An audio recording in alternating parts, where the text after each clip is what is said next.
Sure, a lot of you think you have great tight waist, but there's ways to elevate this tight waist, right? So, simple, as everybody says, looking to go for the middle of the spine, right? A couple of key things I like to do is I like to get all this weight forward, right? When people are sitting back like this, they tend to be able to do a lot, right? Because they're in this little ball, this little compact ball, their hips can move and everything. All I want to do off the whistle is a big bump, and I'm taking my right knee and I'm putting it up their butt. Right? So off the whistle, I get a good bump, and I immediately am putting my right knee behind his butt. Why do I do that? Anybody have any idea? Huh? Okay, you guys are like on the right track. There we go, yeah. So forward pressure, keep the weight on his hands. Yeah, it's also really uncomfortable, right? Especially when you're just kind of stuck here, right?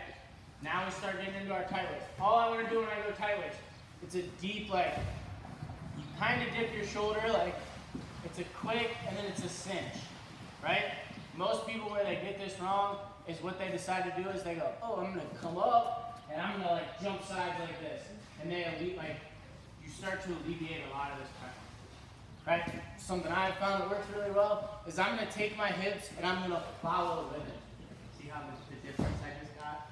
Right, and being here, oh, this is tight, then I come this way, and now my hand is like in the middle of the stomach, compared to being here, and just walking all this over, and instead of my hand moving, I've now turned his hips, and I'm starting to get this leg coming up where I want it. Now all of this weight is where I want it to be, right? A couple of things I'm still doing. My left knee is like keeping him forward, but my legs are pinching, right? So I get this, boom. All we're gonna work from here is just a nice simple chop to a breakout.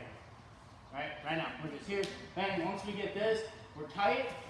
I like to chop like it's like the motorcycle grip we worked on, pulling his arm up over his head. We all remember that? Cool. I don't like to like chop like this. I don't think this is, at least for me, it was never very effective. I like to rotate this elbow down. Right? Because you can be really strong here. And chop, like I gotta come kind of across to get. I want to get this elbow, so I want to use his body, because this is gonna bend. As soon as I pull his elbow down, this all bends. Right? Be real strong. Alright, real strong. Like this starts to collapse. Right? And as soon as this collapses, all I'm gonna do is instead of being like, oh, I'm gonna get this wrist, right? Which we'll get there. Right? I'm gonna get this breakdown. All I'm gonna do is I'm gonna hop sides, and I'm gonna re-cinch this tight waist, because where does he have to go? He's gotta go back down. The only way to go get out of this tight waist is to go through it. But him going through it makes it 10 times tighter, and makes it so much easier for me. It's tighter, yeah? Right? So now, we're here. What do we start doing now?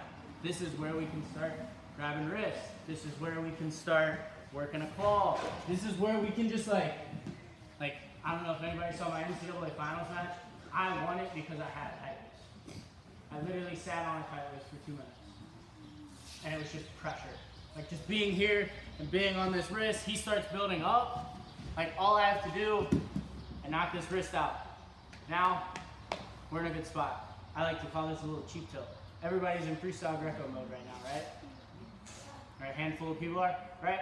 So think of this turn just like your gut wrench, right? So my gut wrench, damn, this would be a tight gut wrench, right? All I'm gonna do is I'm gonna be over top this bicep. I'm gonna run it just like a gut wrench. I'm gonna bundle them up and everything. I'm just stopping halfway. I'm gonna get this quick near fall. I'm gonna belly back down. I call it a cheap tilt. I'm sure there's a bunch of names for it. I call it a cheap tilt because it's like, it's the easiest thing. All you have to do, we get here, good bump forward, dig this tight waist, keep everything tight, chop this down. All I'm gonna do now is I'm just gonna fall into it. Key things with my tilt. I'm not here. This leg isn't sloppy, it's not down. My knee pointing to the sky. I see a lot of people, they like go to the side of the foot because they're like, I don't know, they feel like they just do this. Like once you run this, don't Don't let it like be off to the side, like just stick it up. We're here, my knee's high, I'm pinching his thigh, right? When he starts squirming and my legs aren't pinched, this is where problems create. I pinch and I'm gonna elevate.